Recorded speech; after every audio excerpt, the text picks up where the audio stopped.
to continue with the devotional that we had talked about the last couple times that I was with you, and from First Samuel chapter 1, and uh, part 1 I called it leaning in to the process, because we're all in a process. Different stages, but we're all in a process. And that first week we talked about how it's important uh, to know what's going on the inside of us, and not to determine our place in the process just on our location or our circumstance or what we've got going on, but we should look introspectively and ask God to examine our hearts and give that over to Him. Um, and then the next week we talked about how it's important to do our part in the process. Once we've given everything over to God, uh, let Him do His part, but we have a part that we're supposed to do. Um, and the miraculous takes place when our part matches up with God's part, and the little we do does something that otherwise couldn't have been done on its own, because God adds His part to it. And today, I want I want to carry that forward in First Samuel, and just a few verses this morning.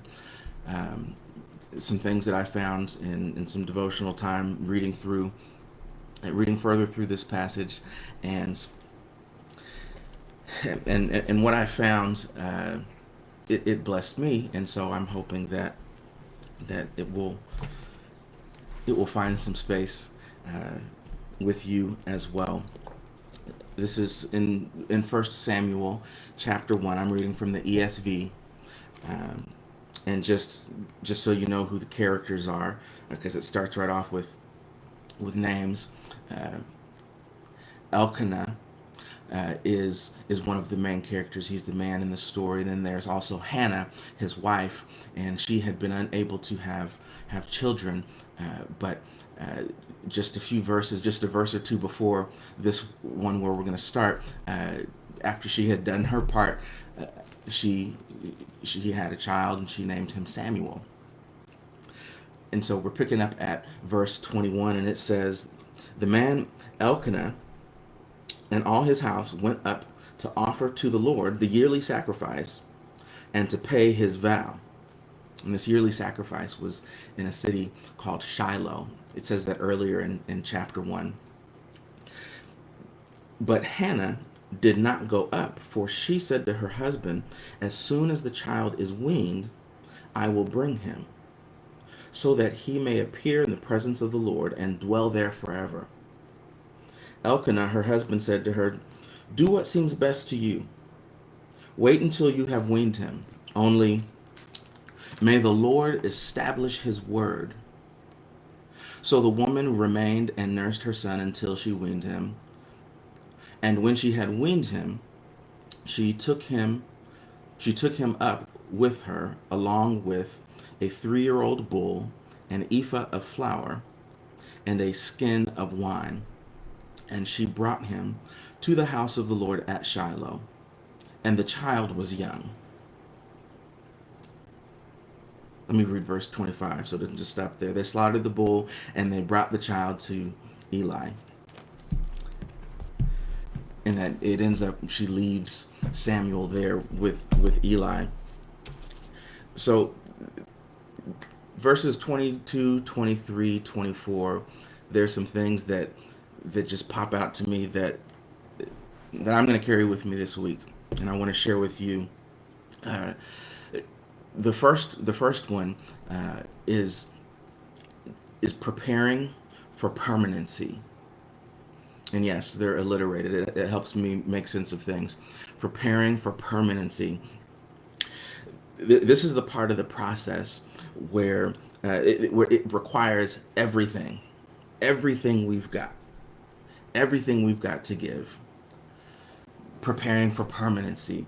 So the first thing that comes to mind for me is college. For those who have experienced going through any type of degree or certification program, you give it everything you've got. It's really irrational. Like when you look back at it and see the number of hours that you spent in the short amount of time that you had to get everything done. It's a bit crazy, but you're preparing for permanency. Once you've earned that certificate, once you've earned that degree or that master's certification, it's permanent. You got it. And then everything that comes after that, you already have that thing. Whatever happened in that space of time can never be taken away. It's never undone. Well, Hannah didn't go this year up to Shiloh to make the family offering. She stayed back. And the reason she stayed back was to take care of Samuel. She wanted to wean him, which is important. If you've ever been around a baby, then you will know that those first few years are really important, and babies just aren't ready to just go out and be anywhere. Now, when it says weaned, in the cultural context, weaning would take approximately 3 years. So after 3 years, generally, uh, the child does not have to literally be attached to its mother uh, in order to be okay. So when she said she wasn't going this year, she meant she wasn't going for a few years, but it was for a specific reason.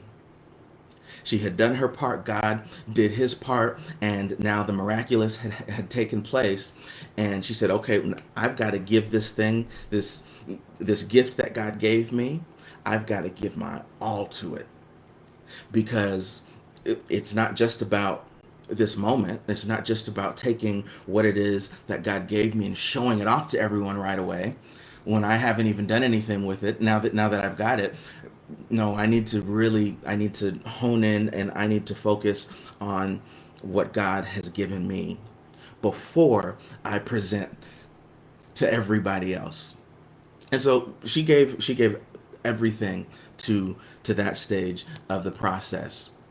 And she didn't go. But I love what Elkanah said in response, for a couple reasons.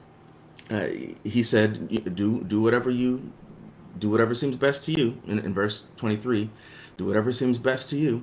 And I love that, because it lets me know that uh, even thousands of years ago, husbands had some sense. And so when my wife wants to do certain things, especially as it relates to the children, not that I don't have a mind to make some decisions for the children, but she has it in a way that I don't. Okay, if that's what seems best to you, then do that. You have my full support. But but then he says, now may the Lord help see his word come to pass. But I love the way the New Living Translation says it. May the Lord help you keep your promise. In the ESV and other translations, it says, may the Lord help confirm his word.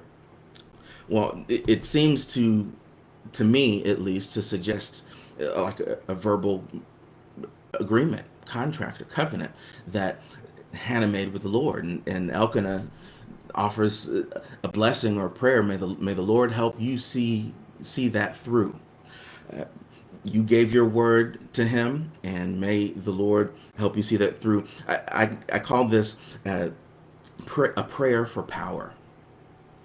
So first, there's preparing for permanency, and that's where in this part of the process is where we give our everything to what God has given us, and then there's prayer for power, because we need God's help to follow through. We need God's help to follow through. Our own power is not. There's just no way. Even when we get to the point in the process where God has blessed us with what we asked for, we still don't have the power on our own. I still don't have what it takes on my own. Just because I've got the resume, and I got through the interview process, and now I've got the job, like now there's so much more. I don't know everything about the job. Sure, I've got the basic skill set, but there's so much I have to learn, and I need God's help if I'm going to survive and thrive in this next part of the process. And so this knowledge that I cannot do it by myself, I have to pray for his power. Lord help me keep my word to you. I I'll have the best of intentions. I really do. I have the best of intentions to honor the Lord and to follow through on the things that I said I was going to do for Him, or even just do for myself. Like God, I'm gonna do for myself. I'm just good, and you're gonna see, God, I'm gonna do it. But I'm not gonna be able to do it without your help. So that prayer, like it says in the New Living Translation, may the Lord help you keep your promise. I internalize that. God, help me keep my word to you. What's that song say? I open my mouth to the Lord, and I won't go back. I will go and I shall go to see what the end is going to be. Well, I need some help with the will go, and I need some help with the shall go. Because as we all have experienced in any process, there sometimes is that point where it's like, I said I would go. Will go turns into I said I would go, and then that turns into was gonna go, and then I end up right back in that comfortable place where I started, where I was supposed to leave from. Finally, this last part, uh, proper presentation. So we're preparing for permanency, this season of just absolute digging into what it is that God has given us, and giving it our absolute all, not making any assumptions that just because we've got it, we made it. And then there's prayer for power, because under our own power, we're not going to be able to do it all by ourselves. And then there's a proper presentation.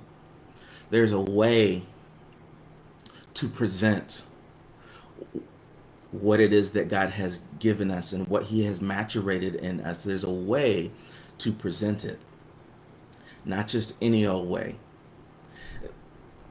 Sometimes I have made the mistake of, oh, God gave me something, and let me just go and just give it and show it, and I end up doing it under my own power and under leaning on my own understanding, and failing to acknowledge God in all my ways. And that's reference to Proverbs 3, 5, and 6. But in verse 24, 1 Samuel chapter 1, verse 24, Hannah fulfills her vow. There was that prayer for power, and here in verse 24, she fulfills her vow. I'll read it again. It says, and when she had weaned him, and so this was approximately 3 years, when she had weaned him, she took him up with her, along with a 3-year-old bull, an ephah of flour, and a skin of wine, and she brought him to the house of the Lord at Shiloh.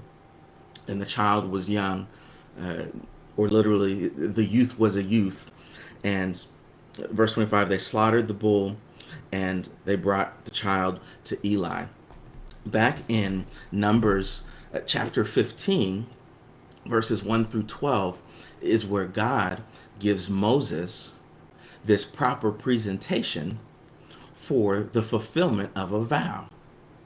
That these pieces, these parts that she brought, this isn't in here for no reason. And this 3-year-old bull, some translations suggest it may have been 3 bulls. But the instructions in Numbers 15, verse 1 through 12, says that there's a process that has to be done, which includes some grain, and it includes some wine, and you do the same process for however many bulls, or for however many of the proper type of animal that you bring. You complete this process. And so this sacrifice that she made, this offering that she made, is this sweet smelling aroma to God, as an indication that she has fulfilled her vow. God, I did what I said I was going to do. I offer this to you.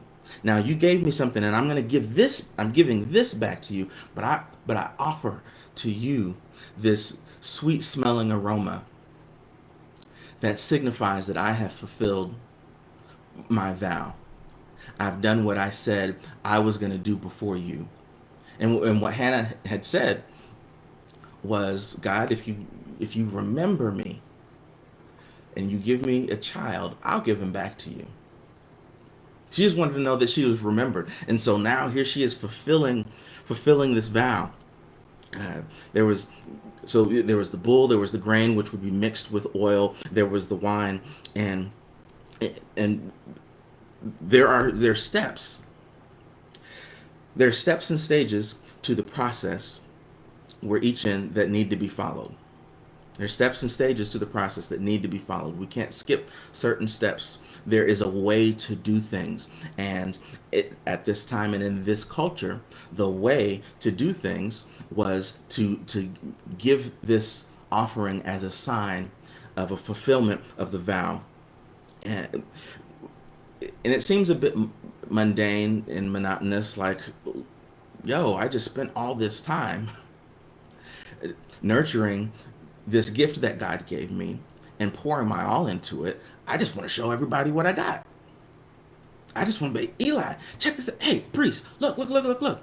There's a way. There are steps, and some of them may seem a little bit tedious and mundane, and making sure you've got the right amount of grain and that you've got enough wine and that you brought the right type of sacrifice before the Lord. And I'm speaking figuratively, of course, because that's what was done literally in the text. But sometimes we've got to focus on the mundane and let God do the miraculous. Let let God have His glory. That's that's the proper presentation. Is one that glorifies God, one that says, "Look what God has done, and I thank God for what He has done." Oh, by the way, here it is, so that the focus doesn't become on the thing that we accomplished or the child that we had or the thing that we acquired, the house that we acquired. Because if we're not careful to give honor to God, then the thing itself can become an idol. And we begin to worship it when we fail to honor God.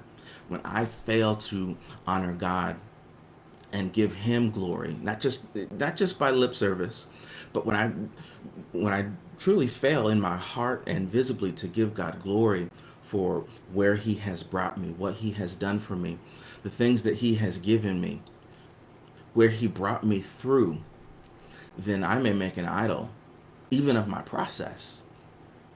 I may make an idol of the years I spent in study. I may make an idol of my marriage relationship. I may make an idol of my children or my job or my zip code. Oh, I live here. I live where God put me. And I wouldn't be here, whether it's a studio apartment or a 5 bedroom house with 5 bathrooms. I wouldn't be where I'm at if it were not for God. So there's this place in the process where we're preparing for permanency, giving it everything that we've got, because God already gave us, and so we're giving it everything we've got. The prayer for power: God, help me do what I said I was going to do.